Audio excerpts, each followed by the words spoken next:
تحت أشعة شمس الصحراء. يخطو أمين بثقة على طول الكثبان الذهبية، وتعكس ابتسامته سطوع النهار. يطلق أمين وهو يصفر لحن بهيجا، روحه المرحى في أنحاء المناظر الطبيعية الشاسعة.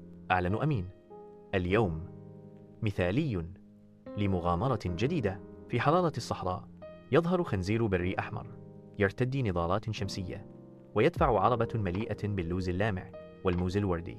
يهتف أمين في ذهول تام: يا للهول، خنزير بري يبيع الفواكه، وهل هذا موز وردي؟ يرحب به الخنزير البري بمرح: صباح الخير يا صديقي، هل ترغب في تجربة اللوز السحري أو الموز السعيد؟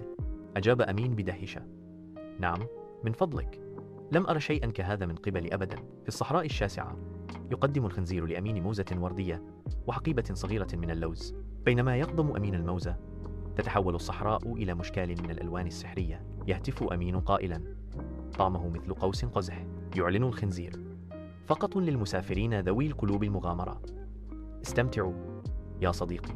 يجتاز أمين والخنزير الكثبان الرملية الصحراوية معا، ويتردد صدى ضحكاتهما في المساحة الشاسعة.